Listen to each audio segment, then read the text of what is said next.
कसम कोई गोलगप्पे हैं जो बार बार खिलाओगे इसे? हाँ? बॉस जो कुछ कह रहा है सही कह रहा है। तेरे कहने का मतलब है साळुंखे कि खून इसने नहीं किया है? बस फॉरेंसिक साइंस के हिसाब से हमें इसके कपड़ों पर और इसके शरीर पर खून के जरा भी ट्रेसेस नहीं मिले। मतलब साफ है, ये लाश के पास गया ही नहीं। सर मैं कह रहा था ना कि आप लोग को गलतफहमी हुई है। सब सच में मैंने कुछ भी नहीं किया है। एक मिनट, क्या हुआ साळुंखे?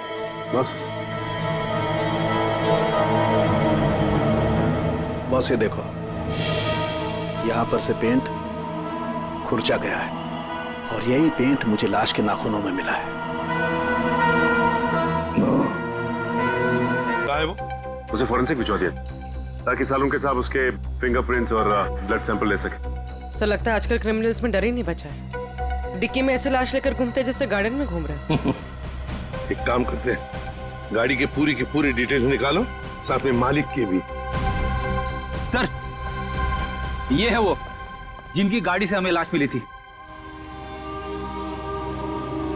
बताओ किसकी लाश है वो? कौन है वो? क्यों मारा उसे? सर मेरी बात पे यकीन कीजिए सर। सर मैं तो उस आदमी को जानता भी नहीं हूँ। चुप! जानते नहीं हो तो ऐसे ही मारा उसे? सर मुझे पता भी नहीं कि ये लाश मेरी गाड़ी में कैसे आई। सर लगता है ये ऐसे नहीं मानेगा, इसे खुराक देनी पड़ेगी।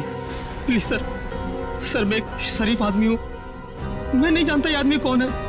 मैं सच कह रहा हूँ सर, किसी ने मुझे फंसाने की कोशिश की है।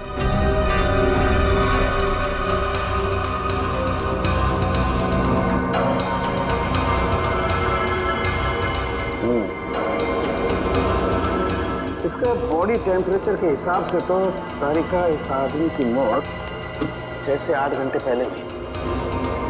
6 से? सर इसकी घड़ी भी लगभग, ये देखिए लगभग 8 घंटे पहले ही बंद हुई है और टूट भी चुकी है। तो हाँ, इसका मतलब तो ये हुआ तारिका कि यह आदमी 8 घंटे पहले कहीं गिरा था या किसी ने इसे गिराया और उसी दौरान इसकी सांसें भी बंद हो गई और इसकी घड़ी भी बंद हो गई। अच्छा एक काम करते हैं, हरीश के कपड़ों का लिमोनॉल टेस्ट करते हैं, शायद कुछ ब्लड स्ट्रेन मिल जाए।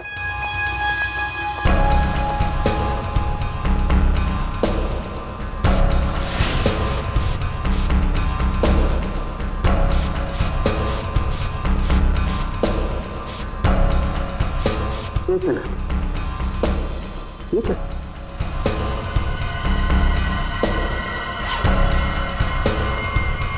Secret pocket. Secret pocket? अच्छा चलो इसको टेस्ट करो।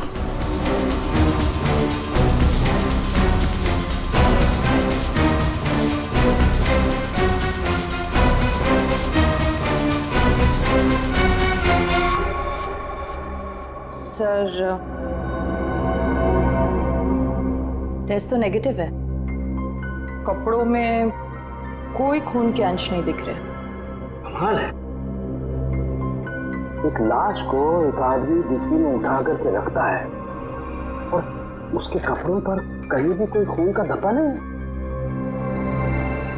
सर हो सकता है उसने बीच में शायद अपने कपड़े बदल लिए हो। अरे हाँ, कपड़े बदल लिए होंगे, लेकिन लाश को उठा करके रखा है उस लाश को जिसके सर पर चोट लगी है, तो सर से खून बहा होगा, न सिर्फ कपड़ों पर, उसके शरीर पे भी कहीं तो खून लगा होगा ना। खून का कोई धब्बा ही नहीं। एक बार फिर से चेक करते हैं, चक्कर क्या है।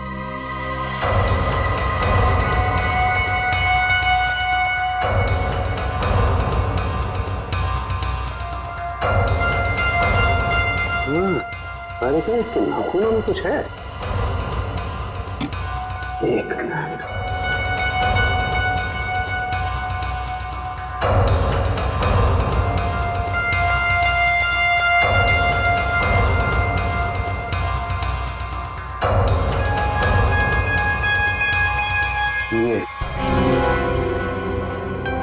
यही हमारा सुराग है।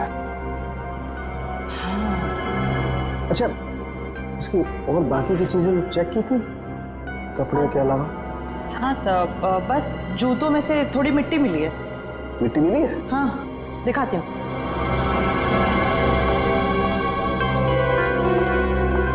ये देखिए, अरे का काम करो, इस मिट्टी को चेक करो, पता लगेगा ये कहाँ की कौन से एरिया की मिट्टी है। सर मैं बीवी बच्चों की कसम खा के कह रहा हूँ सर, मैंने कुछ नहीं किया। ये अपने बीवी बच्चों की कसम झूठी खा सकता है मगर अपनी नहीं। इसे अपनी कसम खिलवाते तभी। रेने, क्या कर रहे हो तुम? कसम कोई गोलगप्पे हैं जो बार बार खिलाओगे इसे? हाँ? बॉस जो कुछ कह रहा है सही कह रहा है। तेरे कहने का मतलब है साळुंखे कि खून इसने नहीं किया है? बॉस फॉरेंसिक साइंस के हिसाब से हमें इसके कपड़ों पर और इसके शरीर पर खून के जरा भी ट्रेसेस नहीं मिले। मतलब साफ है, ये लाश के पास गया ही नहीं। सर मैं कह रहा था ना कि आप लोगों को गलतफहमी हुई है। सब सच में मैंने कुछ भी नहीं किया है। एक मिनट, क्या हो साळुंखे?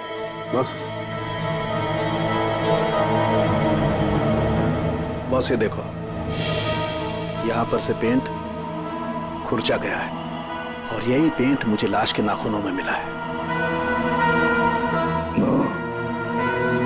तो इसका मतलब है ये आदमी गाड़ी के डिक्की में रखने से पहले जिंदा था, जान थी उसमें। डिक्की में रखने के बाद अपनी जान बचाने के लिए बाहर निकलने के लिए हाथ पर झाड़े होंगे, तब वो खरोंचे आ गई। सर मैं सच कह रहा हूँ, चाहे आप मुझे फांसी पे चढ़ाते लेकिन मैं मरते दम तक यही कहता रहूंगा सर। सर मैंने कुछ भी नहीं किया सर, कुछ नहीं किया सर। सचिन ले जाओ इसे। सर चलो। पूर्वी, मरने वाले आदमी के बारे में क्या पता चला? सर कुछ नहीं। उसकी जेब में से जो फोन मिल रहा उससे तो कुछ पता चला होगा? फोन बुक खाली है सर, कुछ भी नहीं है उसमें। सर उसके कॉल रिकॉर्ड की लिस्ट मंगवाई है। गुड, उससे पता चल जाएगा कि आदमी कहाँ कहाँ गया था, किस किस नंबर पर फोन किया था, सब कुछ पता चल जाएगा। सर जूतों में मिली मिट्टी की रिपोर्ट आ गई है। अच्छा, तो क्या कहती है रिपोर्ट? पायरंथ्रम के अंश मिले मिट्टी में से। What? मिट्टी में से पायरंथ्रम के अंश मिले? पायरंथ्रम? पायरंथ्रम तो एक पेस्टिसाइड होता है जो अक्सर लोग गार्डन में पौधों को सड़ने से बचाने के लिए इस्तेमाल करते हैं या फिर छोटे मोटे कीड़े मकोड़ों को मारने के लिए इस्तेमाल करते हैं। तारिका, सर उस हरीश की रिपोर्ट भी आ गई है। अच्छा, गुड गुड। दिखाती हूँ। क्या बोलती है रिपोर्ट? विश्वास नहीं होगा आपको।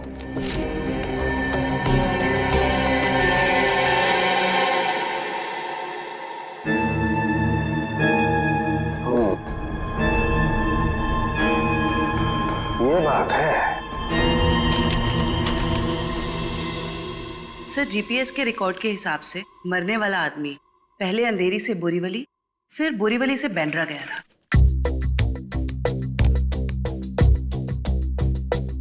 अंधेरी से ये गया बोरीवली और फिर बोरीवली से आया बैंड्रा। इस आदमी की मौत 8 घंटे पहले हुई है। 8 घंटे पहले तो जीपीएस से पता चल सकता है कि मरने से पहले आखिरी बार वो कहां पर था। बॉस, जरा रिपोर्ट देखो।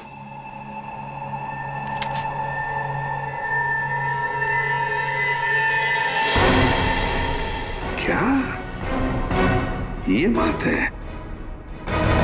रेडी, ले आओ इसे बाहर।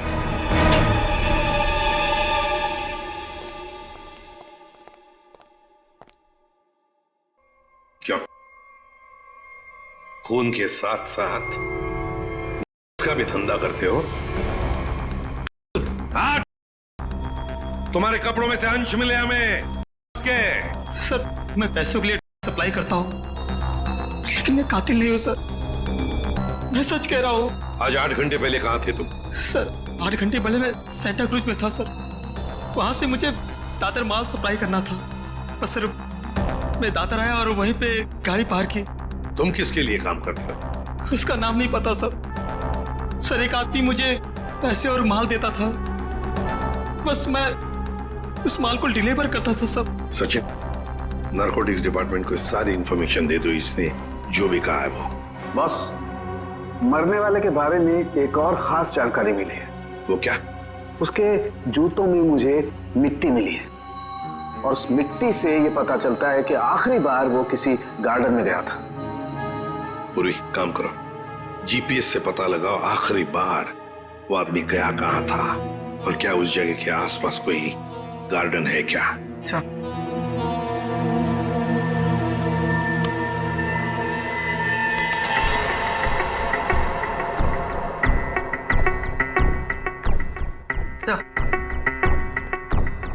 सर ये आदमी शहर के बाहर एक रेजिडेंशियल एरिया है जगनवाड़ी, वहां पर गया था।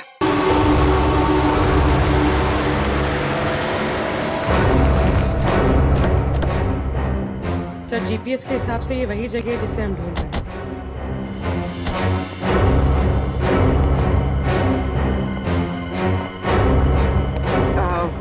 सुनिए, आप जानती हैं इसे? हाँ, ये तो सुरेश है, हमारे पड़ोस में रहता है, वो रहा उसका घर। पर आप लोग कौन है?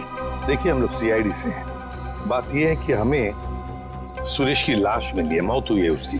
बड़ा अच्छा आदमी था, इतने बड़े घर में अकेले रहता था, बड़ा मेहनती था और अपना बिजनेस अच्छे से संभालता था। ऐसी कोई और बात आप बता सकते हैं जिससे हम उसके बारे में कुछ और जान सकें? हाँ, वो विदेश यात्रा के लिए निकल जाया करता था और महीने के 15-20 दिन गायब रहता था। चलो उसका घर चेक करते हैं।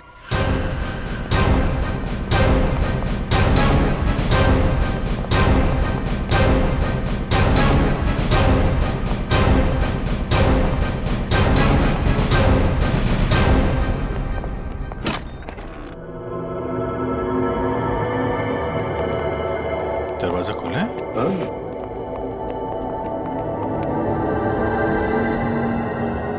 सामान तो पूरा बिखरा हुआ है। लगता है कुछ ढूंढने की कोशिश की गई है।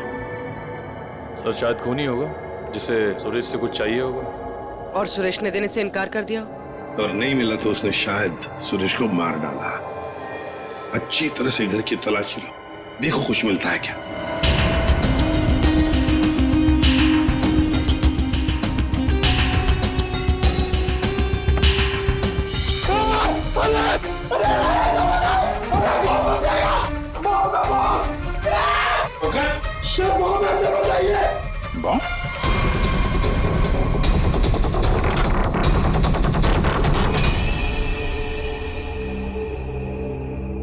खाली है, अंदर कुछ भी नहीं। लगता है खूनी सब कुछ लेकर गया है यहां से। तो फिर ये केस खून के साथ साथ लूट का भी हो गया सर, और ये लूट पिछले 8 घंटे में हुई है, सुरेश के मरने के बाद। काम करो, जाके सारी फिंगरप्रिंट उठाओ, एक एक फिंगरप्रिंट है।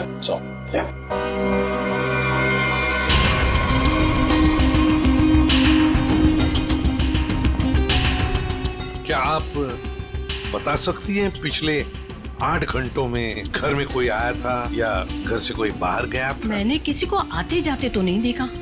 हाँ, एक लाल रंग की गाड़ी खड़ी देखी थी, वो पहले कभी नहीं दिखाई दी, पहली बार देखी थी। शायद उसी में खूनी आया होगा सर। उसका नंबर कुछ याद है आपको? कुछ देखा था? आगे की कुछ नंबर तो याद नहीं, हाँ पीछे के कुछ नंबर याद है, 2334 ऐसे कुछ था। 2334। Thank you very much. आपको पता नहीं आपने कितनी बड़ी मदद की है हमारी।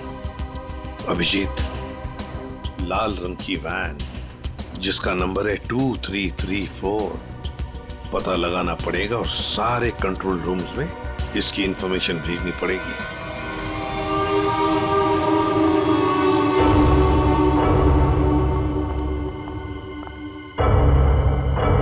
Yes ma'am. Yes ma'am, may I help you?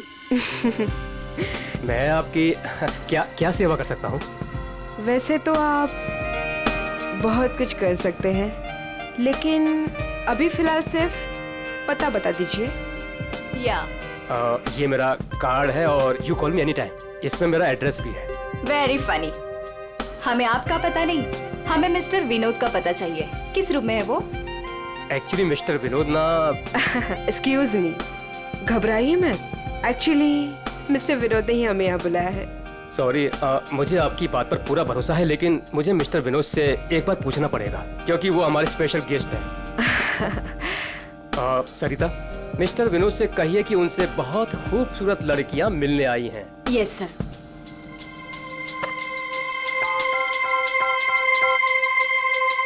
Mister Vinod, आपसे 2 लड़कियां मिलने आई है। ओके, जाइए आप, आपको मिस्टर विनोद ने बुलाया है। Room number 305।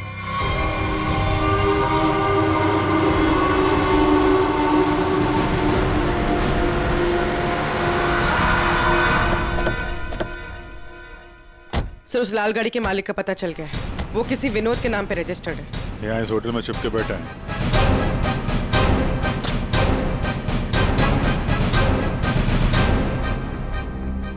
Yes sir. भाई साहब, आपके यहाँ कोई विनोद नाम का आदमी ठहरा है क्या?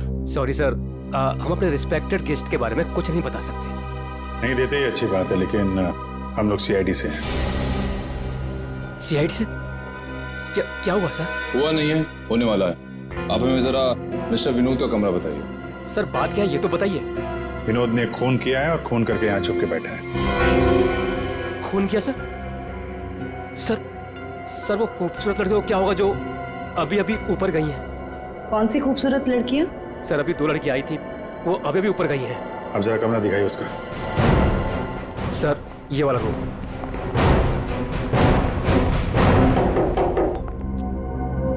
मिस्टर विनोद,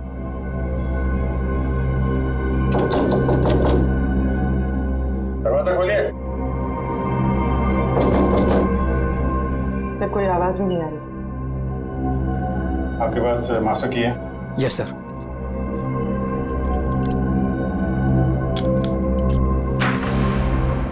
विनोद,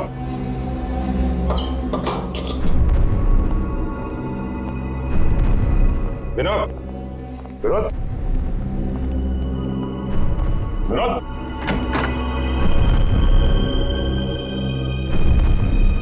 अरे यहाँ कमरे में तो कोई भी नहीं है।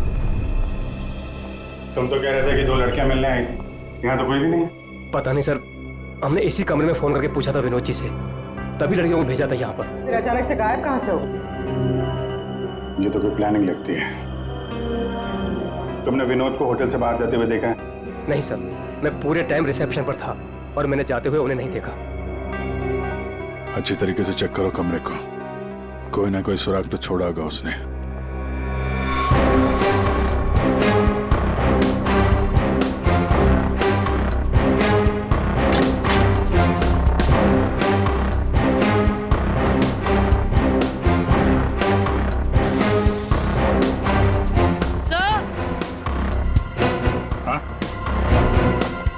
सर ये खून के निशान है।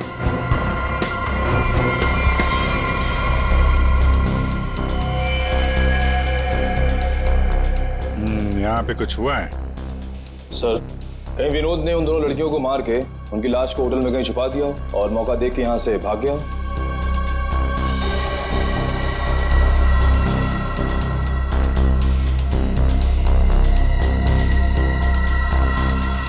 लाल रंग का धागा, ये तो किसी कपड़े का रेशा लगता है। सर कहीं ये किसी शर्ट या जैकेट का धागा तो नहीं? हो सकता है, जरा मैग्नीफाइंग ग्लास देना। सर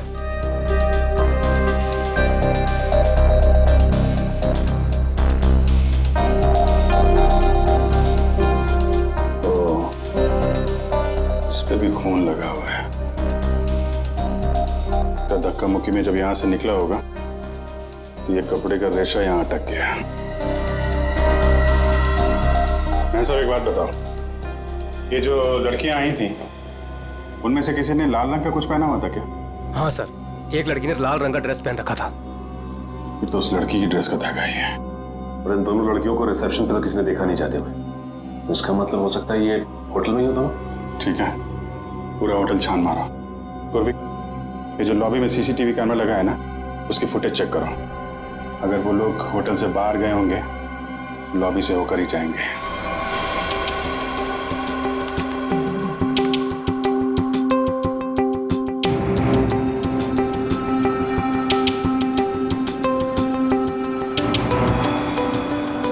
सर, यही दोनों लड़कियां थी जो विनोद जी से मिलने आई थी। अब जरा आप कॉरिडोर की फुटेज दिखाइए। ये विनोद के कमरे में कब गई?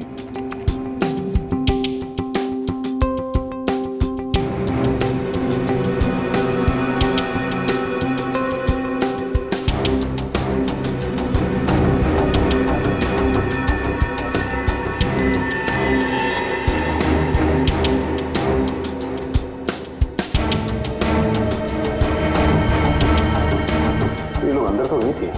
तो फॉरवर्ड करो, बाहर कब आई?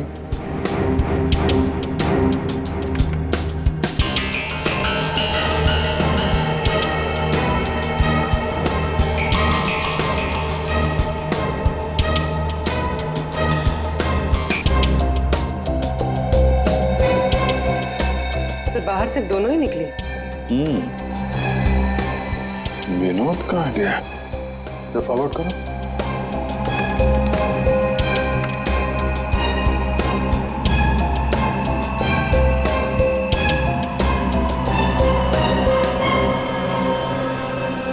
तो विनोद कहाँ गया? सर रूम में भी नहीं था और बाहर भी नहीं निकला। फिर ये विनोद गया कहाँ? एक मिनट, जब वो फुटेज दिखाना जब लड़कियां कमरे से बाहर निकली थी।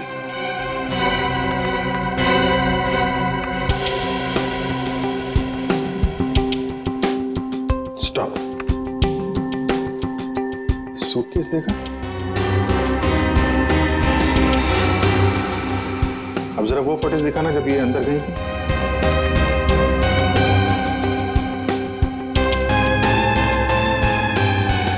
या स्टॉप स्टॉप, देखो जब कमरे के अंदर जा रही थी तब सूटकेस नहीं है, और जब बाहर निकली तो इतना बड़ा सूटकेस।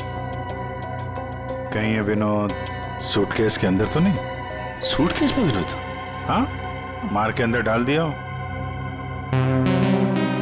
अब जरा एग्जिट की फुटेज दिखाइए। इन दोनों लड़कियों ने होटल कब छोड़ा? सर ये तो एक ही औरत बाहर जाते हुए दिख रही है, दूसरी औरत कहाँ गई? दूसरी कहाँ है? फॉरवर्ड करो।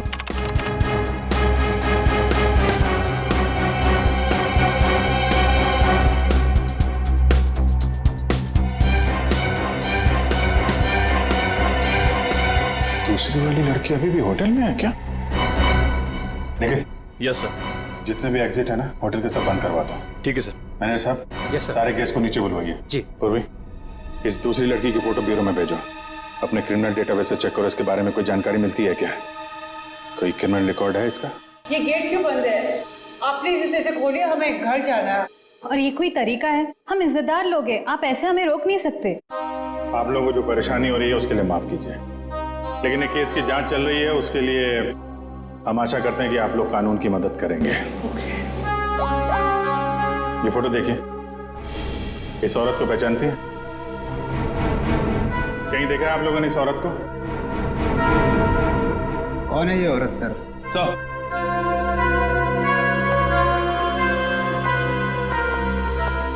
सर पूरा होटल सील कर दिया, अभी यहाँ से कोई बाहर नहीं जा सकता। साथ ही साथ उस लड़की के बारे में पूरी छानबीन की, लेकिन कुछ पता नहीं चला उसके बारे में। लड़की अगर मिली नहीं है तो फिर यहीं कहीं होगी। मैं साहब, कोई और दरवाजा है जहां से होटल से बाहर जा सकते हैं? सर यहाँ पे कोई खुफिया रास्ता तो नहीं है, लेकिन पार्टी हॉल में एक दरवाजा है जहां से बाहर जा सकते हैं। लेकिन वहां पर पार्टी चल रही थी। अरे पार्टी चल रही थी, बाहर तो जा सकते हैं ना। तुम फोटोग्राफर इधर आओ। यस। तुम पार्टी में थे? हाँ सर। फोटो खींची? यस। तो कैमरा दो।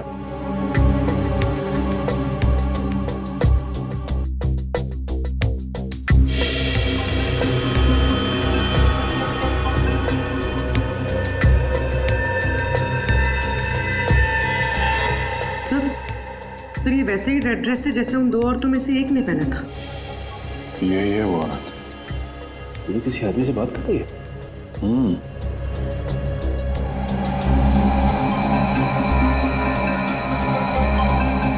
एक मिनट, आप जिस औरत से बात कर रहे थे उसको जानते हैं? कौन सी औरत? ये औरत। मैं इसे नहीं जानता। कोई बात नहीं, हम लोग पता लगा लेंगे। पार्टी कहाँ चल रही थी? सर उस तरफ।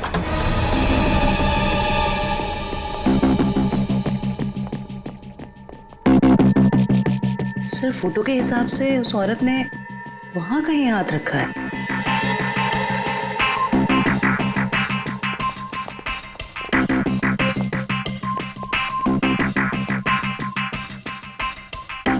यहाँ पे प्रिंट तो दिखाई दे रहा है। यहाँ पे हाथ रखा, पास में दरवाजा है, यहीं से निकल गई होगी। उठाओ इस प्रिंट को।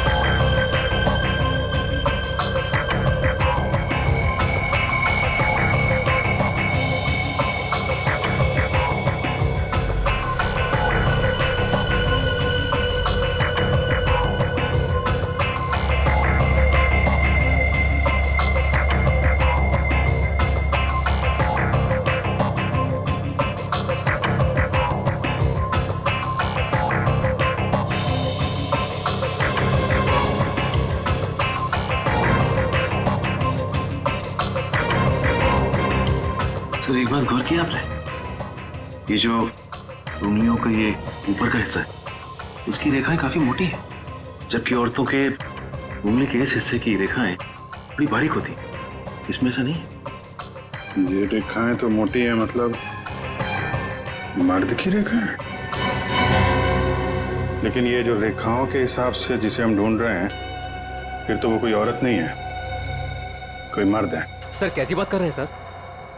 मैंने उन दोनों को नजदीक से देखा था और बड़े गौर से देखा था। वो दोनों लड़कियां थी।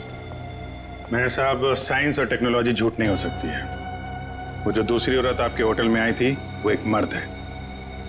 सर शायद इसलिए हमारे डेटाबेस में उस लड़की की कोई पहचान नहीं मिली। लेकिन इस फिंगरप्रिंट से उस मर्द की पहचान हो सकती है। जयवंती, ये फिंगरप्रिंट्स डॉक्टर सालुंके की लैब में भेजो। Yes sir. इसमें पसीने के डीएनए भी होंगे, उससे उस आदमी के बारे में सारी जानकारी मिल सकती है।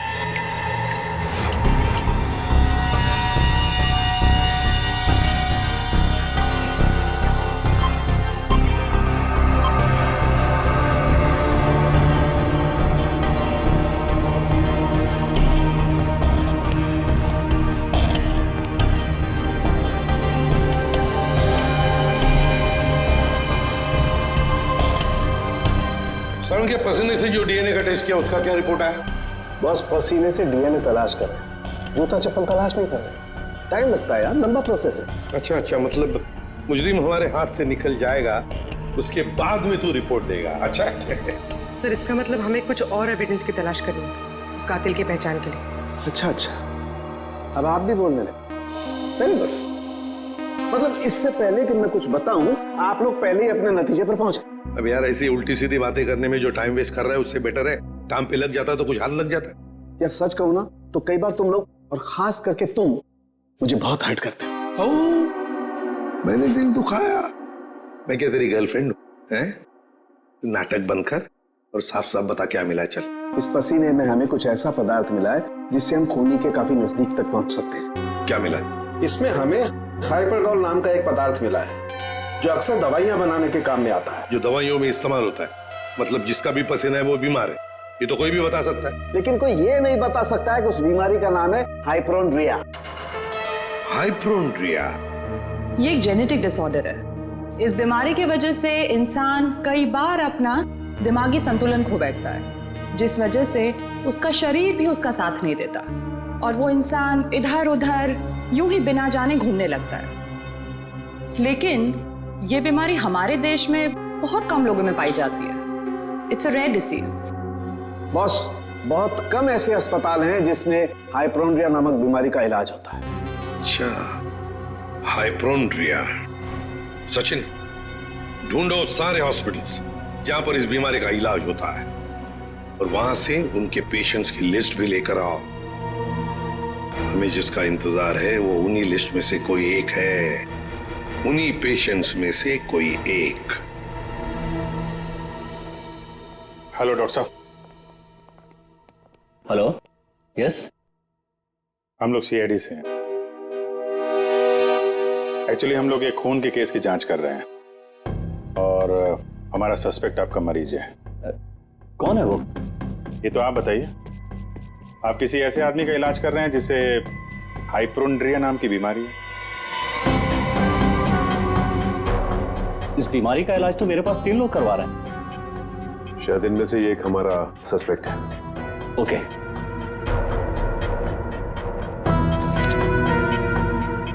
ये रही वो फाइल। Thank you doctor.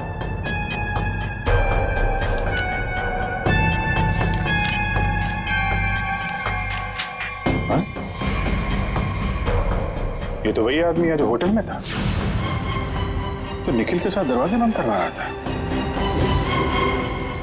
तो ये है वो दूसरी औरत।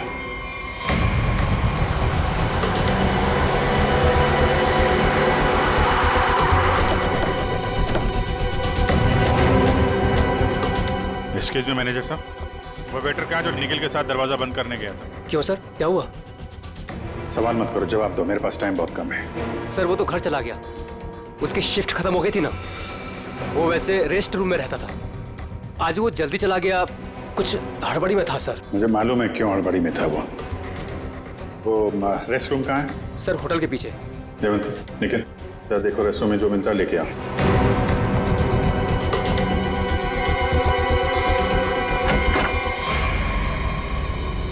ये लॉकर है।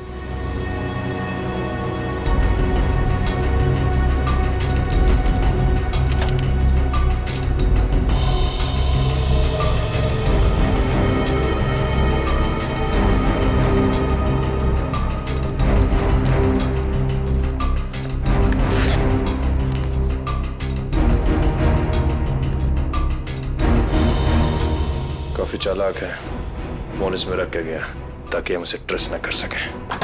सर ये बैग और ये मोबाइल फोन मिला है। बैग में और कुछ है? नहीं सर। लगता है वेटर बड़ी जल्दी में था, अपना सारा सामान यही भूल के चला गया। फोन लॉक है, इस फोन को अनलॉक करवाओ, इसके अंदर जितनी फोटोज हैं, वीडियोज है, कॉल लिस्ट सब छान मारो। अब ये फोन ही हमें उस तक पहुंचाएगा।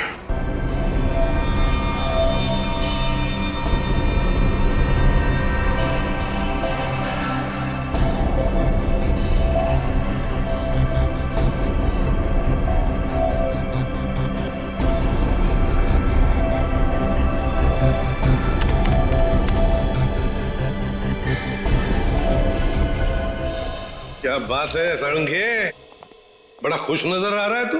बॉस, इंसान को हमेशा खुश रहना चाहिए, मुस्कुराते हुए रहना चाहिए। इससे क्या बीपी कंट्रोल में रहता है, चेहरे पर झुर्रियां जरा कम आती है। अच्छा हैंडसम, फोन से क्या पता चला, बता जल्दी। कोई फोटोज नहीं, कोई मैसेजेस नहीं, सिर्फ एक कॉल रिकॉर्डिंग मिली है इस फोन में से। Recorded call? तो फिर सुनते ना। हाँ सर, सुनाते। हाँ। अच्छा बॉस, ये हमें होटल में से जो वेटर का बैग मिला था, इस पे मुझे ये काई मिली, एल्गी, जिसे सीवीड कहते हैं, वो। सीवीड, समुद्री काई?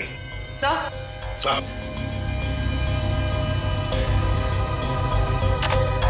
यस।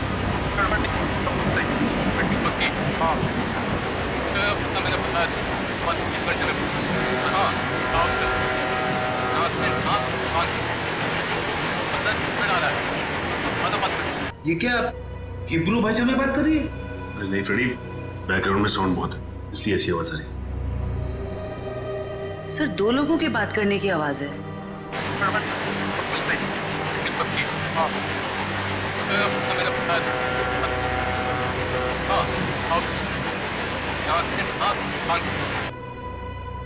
तारिका, जरा और क्लियर कर सकती हो क्या आवाज? हाँ सर।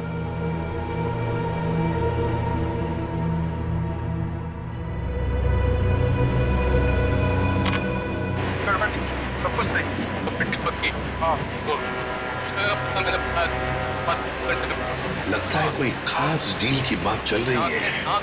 सर लेकिन डील कहाँ होने वाली है इसका पता नहीं चला। पता चल सकता है सचिन, अगर आवाजें साफ सुनाई पड़े तो। सर इसके लिए हमें इस टेप को आईटी डिपार्टमेंट भेजना पड़ेगा ताकि वो साउंड्स को अल्ट्रा फिल्टर करके ह्यूमन वॉइस को एक्सट्रैक्ट कर सकते हैं। नहीं, हमारे पास वक्त नहीं है। एक काम करो, जरा फिर से सुनाओ। सुनाओ फिर से।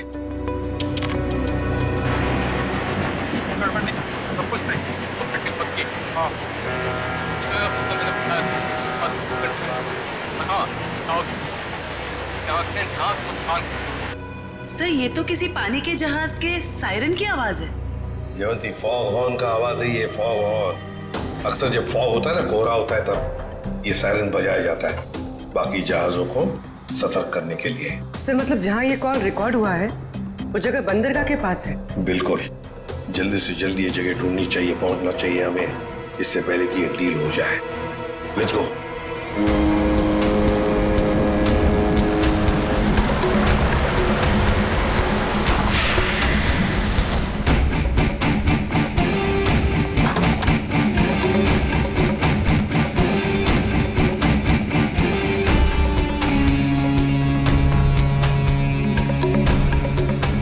Welcome welcome welcome. कहाँ है तुम्हारा बॉस? बॉस यहाँ है। मिस्टर विनोद से कहिए कि उनसे बहुत खूबसूरत लड़कियां मिलने आई हैं। हाँ ठीक है, उन्हें मेरे रूम में भेज दो। खुशामदीद, आइए। वादे के अनुसार मैंने आप लोगों को हीरो के सैंपल्स तो भेज ही दिया था, आप लोगों ने देख भी लिया होगा। हाँ, पर हमें डीलिंग के लिए पार्टी में मिलना था, वो वादा तो आपने पूरा नहीं किया। क्या होता है ना, कभी कभी एक वादा पूरा करने के लिए बाकी कई वादे तोड़ने पड़ते हैं, और मैंने भी वही किया। खैर, हमें तो अपने हीरो से मतलब है, और वो हमें आपसे मिले तो हमें कोई परेशानी नहीं। अब जरा उन कीमती हीरो के कीमत के दर्शन हो जाता तो बहुत अच्छा होता। पूरे 5 करोड़ हैं। अब आप भी हीरो के दर्शन दिखा दीजिए। फैंटास्टिक।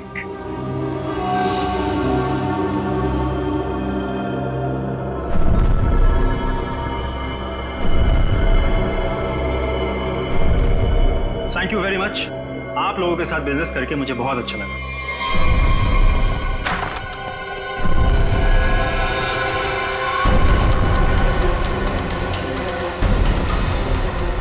चलो फटाफट, जल्दी जल्दी चल ना, जल्दी चल। तुम लोग? हाँ, चल। सेवा करने के लिए आया है। चल जल्दी चल। हाथ ऊपर, हाथ ऊपर। चल। देखो, ये तुम लोग अच्छा नहीं कर रहे हो, ये अंजाम बहुत बुरा होगा, मैं बता रहा हूँ। तेरे बुरे अंजाम का तो फैसला उसी समय हो गया था जब तू हम लोगों को धोखा देकर हीरे चुरा कर भागा था।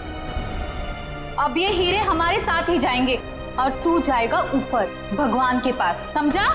देखो, ये सही नहीं हो रहा है। मैं तुम्हारा दोस्त हूँ ना। दोस्त? डंक मारने वाला दोस्त? तूने क्या सोचा हमें भी सीआईडी की तरह धोखा देगा? नहीं, कभी नहीं होगा ऐसा।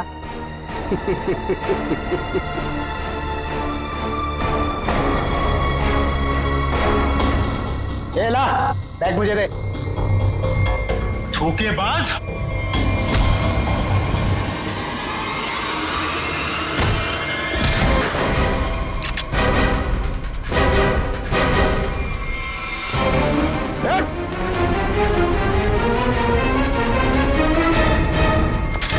बस बस, कहाँ जा रहा है?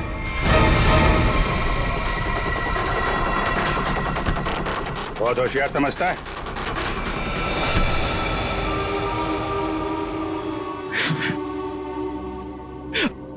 आप, मैंने मारा सुरेश को। क्यों? क्यों मारा? हीरो के लिए। हीरो के लिए? हमें पता चल गया था कि सुरेश विदेश से हीरा स्मगल करता है। हमने तभी सोच लिया था कि क्यों ना रास्ते में ही हीरे लूट ले उससे, और रातों रात अमीर बन जाए, इसलिए खून कर दिया उसका। क्यों? सर, हम सुरेश को मारना नहीं चाहते थे। हमें पता चल गया था कि सुरेश हीरे लेकर मॉल के पार्किंग लॉट में था। हम बस उससे हीरे छीनकर वहां से चले जाना चाहते थे, पर सुरेश ने हीरा अपने घर पे छुपा के रखा था। तुमने उसके घर की चाबी छीनने की कोशिश की, लेकिन सुरेश ने आसानी से तुम्हें चाबी नहीं दी। मजबूरन उसे मारना पड़ा सर। फिर सुरेश की लाश तुमने हरीश की गाड़ी की डिक्की में डाल दी। उस वक्त हरीश मॉल में गया था का डील करने के लिए, है ना? और फिर हम सुरेश के घर पे चले गए वहाँ से हीरे लिए और अलग अलग हो गए ताकि हम पे किसी को शक ना हो। पर दूसरों को धोखा देने वाले खुद धोखे में आ गए। वो हीरे नकली थे। क्यों? और असली धोखेबाज तो विनोद था, जिसने असली हीरे अपने पास रख के नकली हीरे हम लोगों को थमा दिए। तो तुमने सोचा कि विनोद के मार के बदला भी पूरा हो जाएगा और हीरे भी मिल जाएंगे, है ना? हमें पता चल गया कि ये हीरो का सौदा होटल में करने वाला है। पर विनोद को पता चल गया कि उसके पीछे सिर्फ तुम ही नहीं, हम भी पीछे पड़े थे। और इसीलिए मुझे अपना प्लान बदलना पड़ा। मैंने कुछ पैसों के लालच देकर वेटर को अपने साथ मिला लिया और अपने आप को होटल से गायब करने का सारा इंतजाम कर डाला। इन वेटर्स को औरत बनाकर, हैं? तुम में से एक ने इसे सूटकेस में बंद करके होटल से बाहर निकाल दिया। लोगों को लगा कि विनोद मर गया है, विनोद गायब और तुम्हारा भी काम हो गया। क्यों? Master stroke. और उसके बाद किसका रोल शुरू हो गया? वेटर का। हाँ, विनोद के बाद हीरो का सौदा मैंने ही किया क्लाइंट के साथ। पर हमें विनोद की चाल का पूरा अंदाजा था, इसलिए हमने कभी यकीन नहीं किया कि विनोद मर चुका है। हम विनोद के क्लाइंट को पहचानते थे। जब हमने वेटर को क्लाइंट के साथ देखा तब हम पहचान गए थे कि विनोद ने उसे अपने काम के लिए रखा। तब हमने इसे पैसे दिए और इसने हमें विनोद का लोकेशन बताया। विनोद, अपने दोस्तों के साथ प्लान बनाकर तुमने हीरे लूटे और फिर लालच में आ गए। तुमने सोचा क्यों न सारे हीरे मैं अपने आप के लिए रख लूं, इसलिए उन्हीं दोस्तों के साथ तुमने धोखा किया, गद्दारी की। असली हीरो की जगह नकली हीरे दे दिए उन्हें। इस सारे चक्कर में तुमने एक खून भी किया, सुरेश का खून। कानून तो तुम्हें कड़ी से कड़ी सजा देगा, शायद फांसी होगी तुम्हें, फांसी।